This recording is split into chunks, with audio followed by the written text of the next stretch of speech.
ImageThe port of Swinoujscie. If all sources prove successful, Poland will have more than enough gas to replace its flow from Gazprom. CreditCreditKrzysztof Pacholak for the New York TimesSWINOUJSCIE. Poland, Gargantuan tankers pull into this port on the Baltic Sea twice a month, ferrying liquid natural gas from producers in Qatar, Norway and, increasingly, the United States. The fuel will help light and heat millions of Polish homes, while gradually cutting the country's dependence on coal. This fuel is also an important geopolitical strategy. Poland is determined to end its reliance on Russian energy within the next few years, part of a broader effort in Europe to diversify the region's energy supply.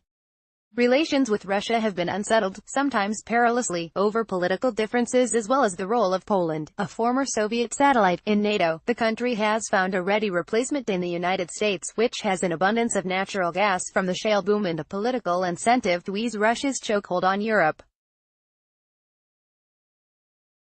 Once it is chilled into a liquid, natural gas can be shipped around the world. American companies now have contracts that span decades and promise to supply Poland with the equivalent of about half of its current gas imports. Given a choice of suppliers and a good commercial deal, Poland was happy to buy American, said David L. Goldwyn, who served as the State Department's international energy envoy in the Obama administration and now heads an advisory firm, Goldwyn Global Strategies. Poland's resolve is etched in this port in Swinoujscie. 10 years ago, a conflict between Russia and Ukraine left Poland and some of its neighbors in the cold when the Russian energy giant Gazprom shut down a critical pipeline for 3 weeks over a politically tinged pricing dispute. Much of the gas that Russia exports to Europe flows through Ukraine. The strategy of the company is just to forget about Eastern suppliers and especially about Gazprom, said Peter Wozniak, president of PGNiG, which dominates Poland's gas market. Krzysztof Pacholak for the New York Times. This 2009 shutdown spurred Poland to build the terminal, which cost an estimated €1 billion, some financed by the European Union. The facility is named for Lech Kaczynski, the Polish president who died in a plane crash in Russia in 2010, a loss that hardened anti-Russian sentiment in Poland. The strategy of the company is just to forget about Eastern suppliers and especially about Gazprom, said Peter Wozniak, president of PGNiG, a listed but state-controlled company that dominates Poland's gas market. For us, it is a new world, Mr. Wozniak added. If I pay to Americans, I pay to my NATO allies. There is a sense of purpose and camaraderie among the 90 or so people employed inside the tightly guarded 100-acre compound in this picturesque harbor town. Many have moved to the area recently and say they have bonded, helping one another with chores like home repairs. We know that the terminal plays a very important role in the energy security of Poland, says Grzegorz Bledowski, the deputy director of operations, adding that the plant can quickly pump out enough natural gas to meet any interruptions in supplies to Poland. The port is already reshaping Poland's relationship with Russia. Gas deliveries from Qatar began in 2015, which have been supplemented with one-off shipments from producers like Norway and the United States. PGNiG says the liquid natural gas shipments rose by almost 60% last year compared with 2017, squeezing imports from Russia and the East down by 6%. Russia currently supplies roughly half of Poland's fuel. The LNG facility is named for Lech Kaczynski, the Polish president who died in a plane crash in Russia in 2010, a loss that hardened anti-Russian sentiment in Poland. Krzysztof Pacholak for the New York Times. In the last 6 months, 3 American companies, Cheniere Energy, Venture Global LNG and Sempra Energy, have all signed long-term agreements with Poland. The financial terms of their deals have not been disclosed and some depend on export facilities still to be built.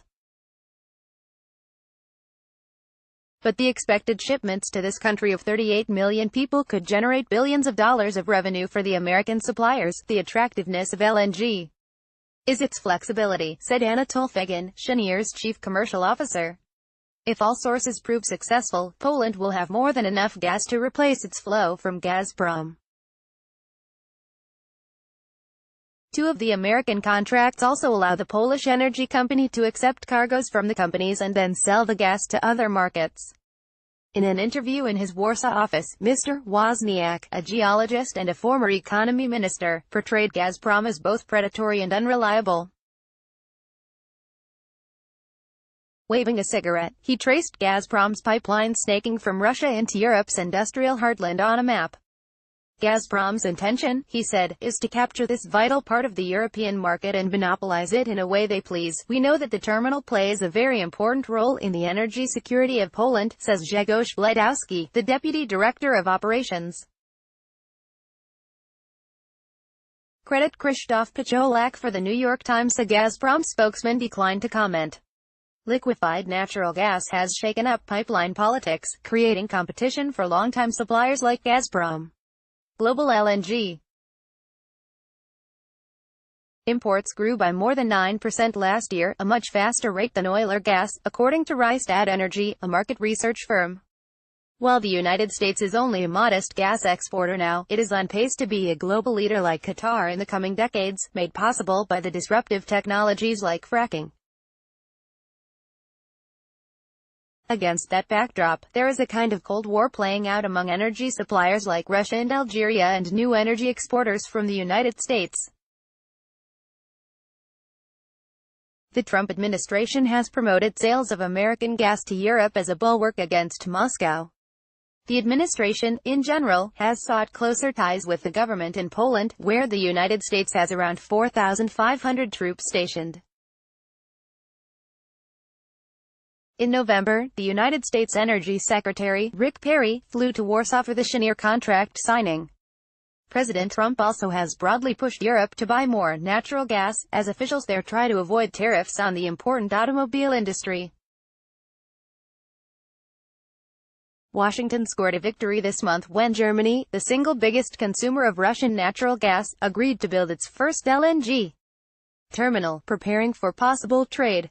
The PGNiG headquarters in Warsaw.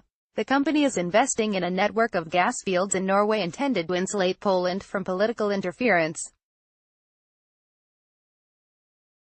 CreditCreditKrzysztof Pacholak for the New York Times. Reliance on Russian gas is a strategic liability, Dan Brouillette, the United States Deputy Secretary of Energy, said in an event in Berlin to promote the terminal.